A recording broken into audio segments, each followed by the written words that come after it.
Au nom du Père et du Fils et du Saint-Esprit, ainsi soit-il. Bien chers fidèles, en ce 17e dimanche après la Pentecôte, dans lequel nous commémorons Saint Rémi, certainement en France, le grand saint qui a donné la France à l'Église, ou l'Église à la France. En ce dimanche, le temps ne suffirait pas pour lire et commenter chaque parole et de l'Épître et de l'Évangile, l'Épître de Saint Paul aux Éphésiens et l'Évangile de Saint Matthieu, la réponse que donne notre Seigneur Jésus-Christ aux pharisiens qui le tentent, qui répond par donc le premier commandement et le deuxième commandement, et ensuite sa question pour les provoquer saintement, non pas provoquer par rancœur, par vengeance, par litige, mais les provoquer dans la charité, quand on leur demande « Mais que pensez-vous du Messie ?» C'est son fils, mais comment peut être le Messie son fils si lui, il parle de son fils comme de son Seigneur, et ils se taisent. Et c'est un grand résultat qu'a obtenu notre Seigneur Jésus-Christ, ils se taisent. Au moins ils se taisent. Quelquefois, nous demandons si ce ne serait pas mieux pour nous aussi quelquefois de nous taire et de rester en méditation, adoration du mystère de Dieu. Vous voyez, c'est dans cet esprit que nous tentons de comprendre les choses, et c'est même dans cet esprit que nous mouvons critiques, et critiques même très aspres, très fortes, surtout aussi pour cette histoire dernière, là, de fameuse 7 hérésies.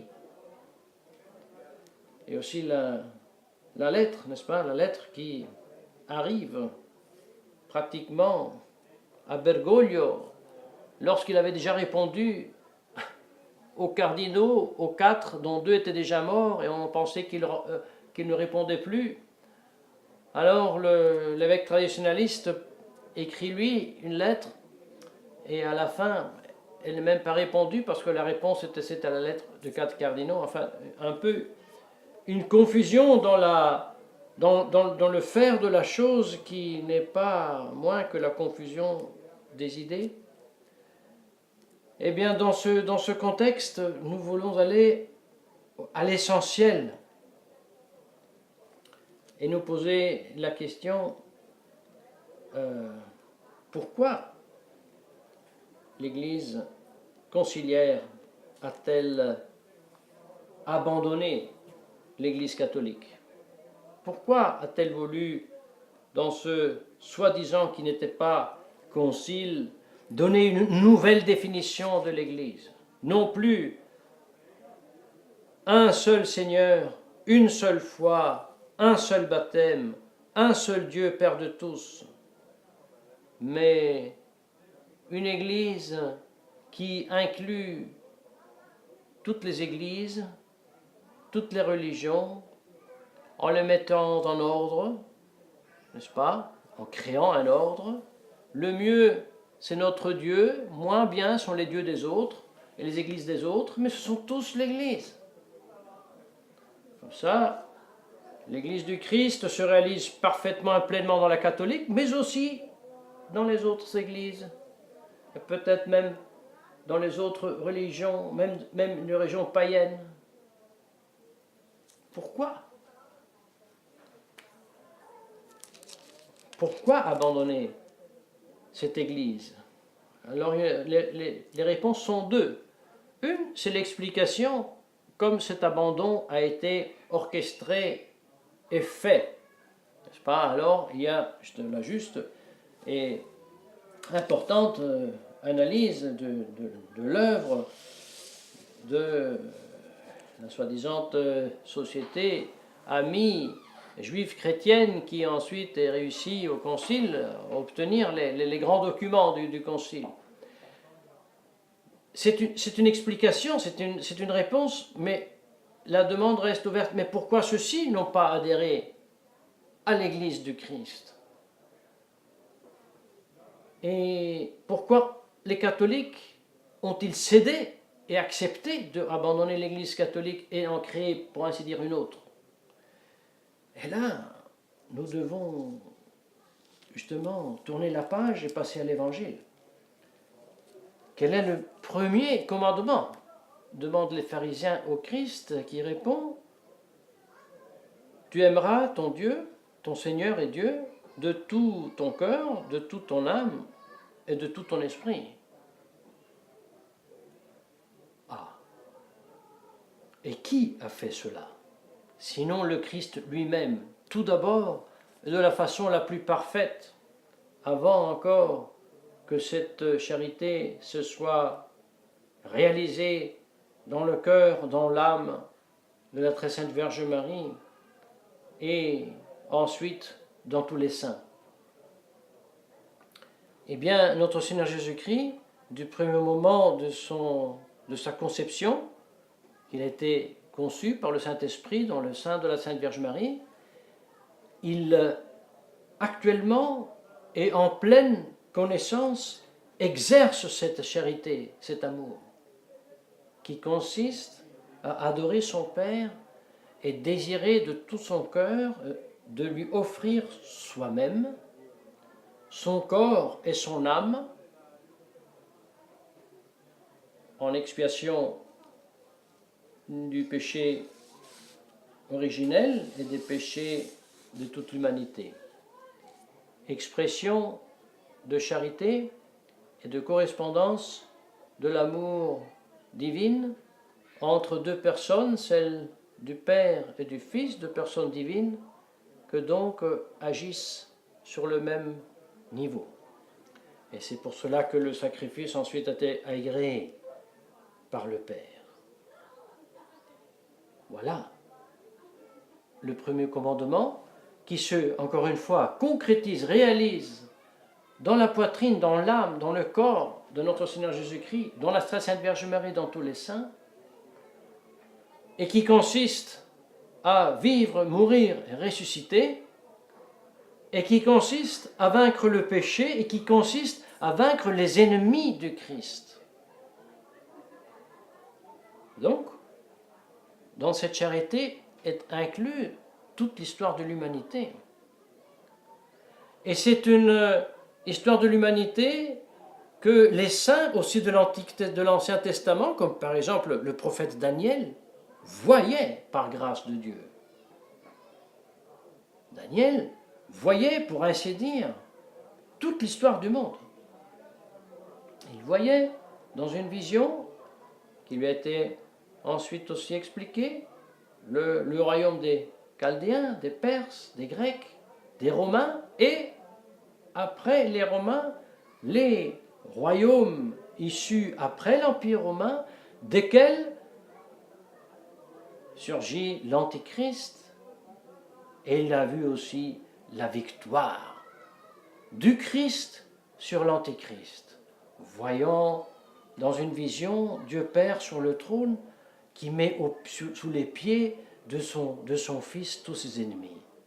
C'est-à-dire, il voit vraiment la fin, le triomphe du Christ sur le péché et la gloire éternelle. Ce qui fonde notre espérance et ce qui nous donne consolation, confortement, aussi à supporter, analyser et affronter le présent. Mais voyez, si je m'éloigne de Dieu, je perds tout cela. Or, pour vivre en Jésus-Christ et pour arriver au ciel, Jésus-Christ lui-même a laissé le moyen, un seul moyen, et c'est son Église. Mais si j'abandonne Dieu, j'abandonne l'Église. Et s'ils ont abandonné l'Église, c'est qu'ils ont abandonné Dieu. Et si on ne voit pas le tout, on risque d'être un peu ridicule, et d'être un peu ridicule quand on s'occupe de la partie. je veux dire, bien sûr, et c'est une question très grande, très grave, celle des divorciés, remariés, qui s'approchent de la Sainte Communion. Certainement, c'est une question très grave. Mais,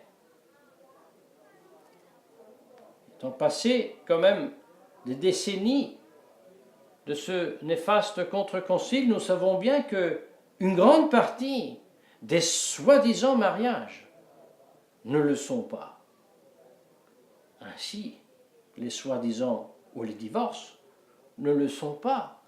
Ne le sont pas non plus les remariages, et encore moins le sont les communions, puisque nous savons que dans la très très grande majorité des cas, il n'y a plus de sacerdoce et plus de transubstantiation. Et en plus, à l'insu de la grande masse qui pratique ceci. Il y aurait beaucoup de choses à dire à ce sujet, et il n'est pas possible dans ce contexte. Sinon de rappeler que c'était le même à l'époque cardinal Ratzinger, qui, dans un communiqué, donnait cette information qu'on pouvait estimer que plus de 90% des soi-disant mariages modernes, par défaut de volonté de se marier, non pas qu'elles soient niées, mais qu'elles n'affleurent même pas à la connaissance des jeunes, sont des mariages nuls, n'est-ce pas? Mais, ayant dit cela, vous voyez, nous pourrions, avec cette lettre, cette fameuse lettre des hérésies contenue dans Amoris Laetitia, nous commettre à la place de Bergoglio, François, et nous dire, si je suis à sa place, qu'est-ce que je dirais au traditionnaliste qui m'écrit cette lettre? Je lui dirais, mais mon cher ami, es-tu sûr que c'est tout ce que tu voulais m'écrire? Je suis un peu surpris. Tu me reproches la communion aux divorciés remariés? Je comprends. Mais je ne comprends pas. Tu ne me reproches plus que je suis un apostat. Tu ne me reproches plus que je trahis le premier commandement en abandonnant la foi catholique, en réunissant toutes les religions à d'assises à prier avec eux. Tu ne me reproches plus que mon prédécesseur a déclaré que les Juifs se sauvent sans Jésus-Christ. Tout cela, tu ne me le reproches plus.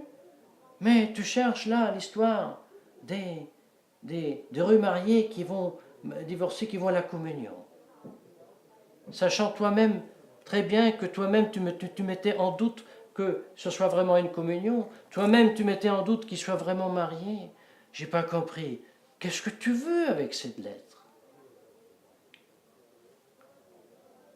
Toi qui es encore attaché, soi-disant, semble-t-il, au Christ et à Dieu.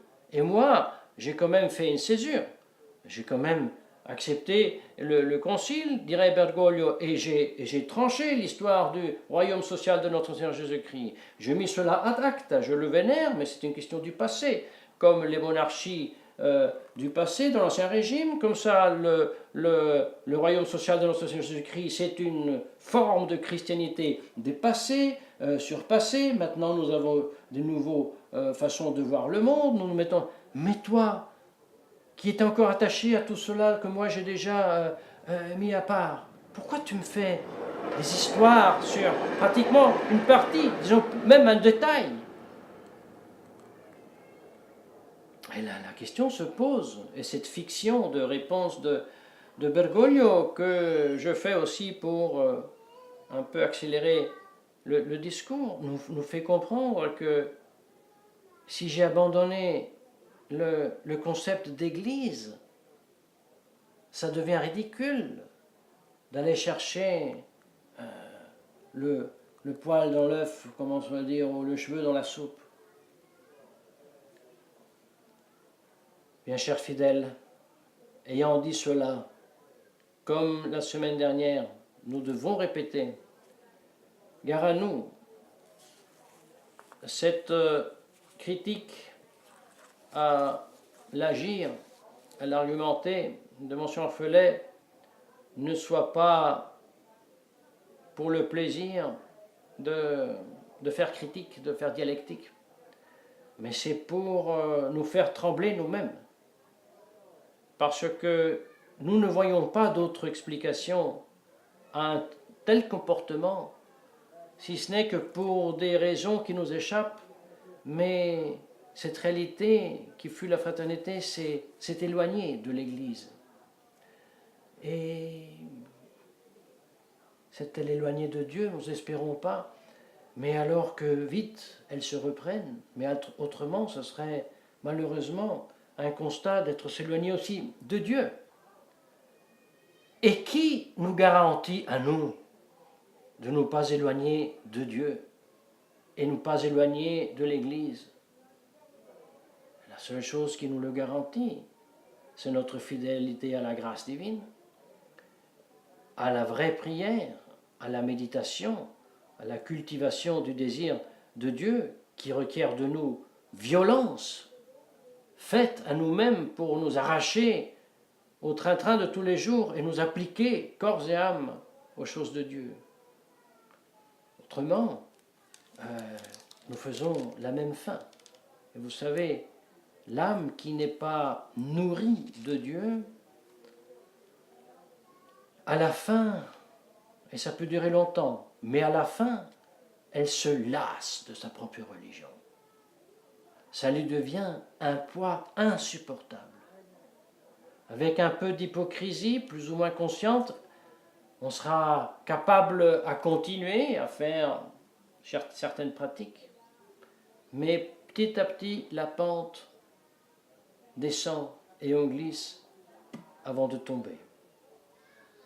Très grave, bien chers fidèles. Très grave. Ce sont des grâces que nous pouvons seulement implorer à genoux avec les deux mains levées au ciel, mais nous devons le faire parce que on risque de perdre tout et de nous perdre dans grandes analyses comme justement qu'est-ce qu'il a dit Burke, qu'est-ce qu'il ne l'a pas dit, qui l'a dit, qui ne l'a pas dit, qui a signé, qui n'a pas signé, quelle sera la réaction, comme si dans le Titanic qui affondait, on allait changer les ampoules des lampes dans les cahutes qui étaient brûlées. Absurde. Et non pas nous perdre non plus dans les nouveautés, savoir va-t-il abattre des avions, oui ou non, le Pyongyang, et le Trump va-t-il répondre avec l'atomique? Nous savons déjà la fin. Et nous pouvons affronter le présent en considérant seulement avec le prophète Daniel, avec les saints, la fin, le royaume vrai et aussi social de notre Seigneur Jésus-Christ qui est une réalité, accantonnée, éliminée, niée publiquement par la contre-Église. Mais avec la grâce de Dieu, nous y croyons et savons qu'il va triompher. Et c'est pour cela que nous ne nous perdons pas avec des batailles de fond lorsqu'il s'agit de professer la royauté de notre Seigneur Jésus-Christ et sa foi. Et vous savez, il faut quand même dire, non seulement c'est absurde cette fameuse critique, cette hérésie, ça en profère une huitième, parce que le monde traditionnaliste qui suit Mgr Felet est toujours plus convaincu que Jésus-Christ a fondé une église dans laquelle il y a un pape qui nie le règne social de notre Jésus-Christ et qui professe les hérésies. Mais c'est ça la plus grande hérésie de toute cette histoire, la huitième hérésie qui n'est pas écrite. Regarde-nous. Alors prions que les âmes désirent Dieu, qui le cherchent, puissent ouvrir les yeux et reconnaître ceci, et que même aussi les mêmes membres de la fraternité Saint-Pédis, après cet appelon-là, gaffe, reçoivent la grâce d'ouvrir les yeux et de retourner à Dieu et à son Église tout d'abord, et laisser perdre le reste. Que la très sainte Vierge Marie nous obtienne ces grâces au nom du Père et du Fils et du Saint-Esprit, ainsi soit-il.